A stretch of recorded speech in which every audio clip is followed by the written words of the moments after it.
Napagod ka? Wala, hindi pa. Ako sakit na ng ubat ko. Pagod na. Ngayong araw nga ay pupunta na kami sa Poway Church at dediretsuhin na rin namin ang aming biyahe papuntang norte sa Pagudpod. So tara, samahan niyo kami.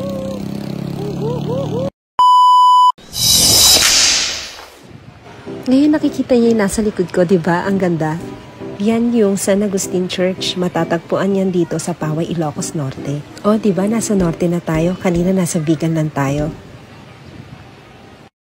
Magandang araw ka rock and roll. Tara, samahan niyo kaming puntahan ang pinaka nakakamanghang historical icon ng Ilocos Norte, ang Poway Church o San Agustin Church. Ating alamin ang kasaysayan nito at kung paano ito naitayo.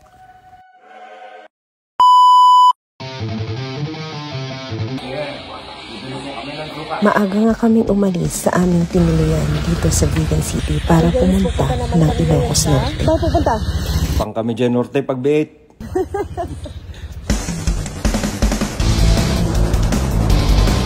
Umabot ng 2 oras ang aming paglalakbay mula Vigan hanggang Ilocos Norte. Napagod ka?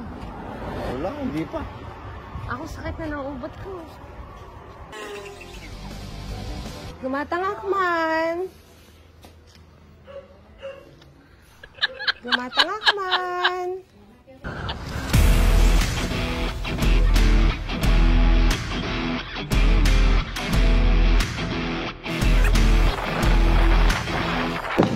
Yes! Welcome dito sa San Agustin! Ang San Agustin Church ay matatagpuan sa bayan ng Poway, Ilocos Norte. Isa sa pinakamatandang simbahan sa Pilipinas. Ang edad nito ay more or less 300 years old na. Natapos itayo ang simbahan noong 1710. Ang tagal na panahon na yun mga ka-rock and roll. Ang San Agustin Church ay isang halimbawa ng Spanish colonial earthquake baroque architecture. Dahil sa malalaki at makakapal na pader, malalawak na sukat at ang iconic buttresses nito na nagsisilbing suporta para sa lindol. Alam nyo ba ka-rock and roll, nakaka-amaze din ang mga ginamit na materyales sa pagbuo ng simbahan. Tulad ng mga coral rocks, bricks at sa kanyang palitada o mortar ay pinaghalo-halong buhangin, lime, pinakulo ang sugarcane juice, dahon ng mangga, leather and rice straw or dayami. O diba napaka-interesting ka rock and roll? Nakahiwalay nga ang bell tower nito dahil para hindi nito maapektuhan ng simbahan sakaling bumagsak at nagsisilbi o ginagamit itong observational post para sa mga katipunero during Spanish period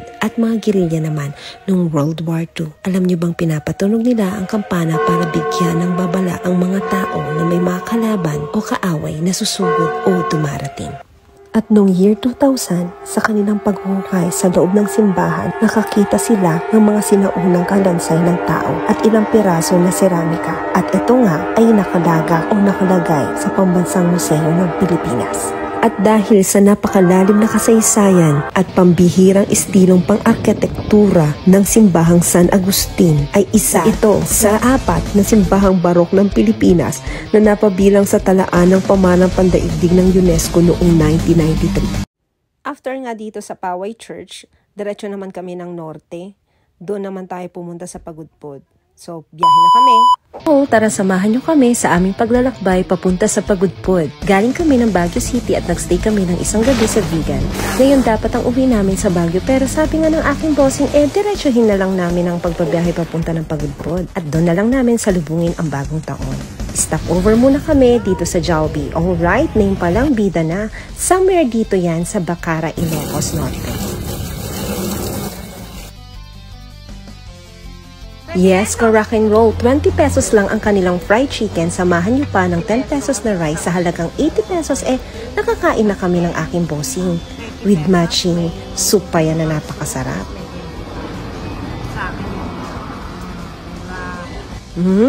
Takaw. Hindi sapat ang isang rice sa aking bossing dahil sa kanyang pagod. Kaya nag-extra rice at extra chicken pa siya.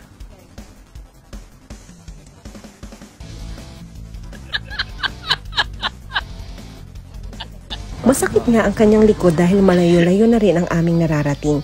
Kahapon lang galing kami ng Baguio papunta ng Vigan at umabot ng halos 6 na oras dahil na din sa bawat oras nagpapahinga kami. Kung makikita nyo ka rock and roll, napakaluwag ng daan, napakakinis, walang lubak-lubak.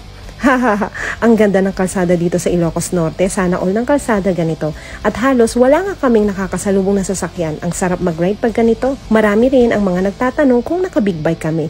Dahil malayo nga ang pagludpod at gusto rin nilang motorin na nag-aalangan lang sila baka hindi kayanin ang mga simpleng motor. Ang mga malayo ang biyahe. Naka-small bike lang po kami. Gamit po naming motor Honda Click 125 version 1. Kayang-kaya naman po ng aming gamit back 2019. Ito rin po yung gamit namin ng motor papunta ng Baler. Ang dapat nyo lang gawin i-kondisyon ang motor ninyo. Pakainin at paliguan, char, ha. Sa wakas, halos 5 oras din ang aming biyanahe. Nakarating din kami dito sa Pagudpod, Yahoo. Hahanapin naman namin kung saan kami tutuloy. Pinareserve namin ito kanina sa Agoda dahil biglaan nga ang aming pagpunta dito. Napapansin nyo ka rock and roll na maraming ang karatula dito. Yan yung mga karatula ng mga hotels, transient na pwede nyo pag-istayan. At sa wakas, narating din namin ang aming tutuluyan ngayon. Vinovati. Yes, yan pala yung pinareserve namin kanina sa Agoda.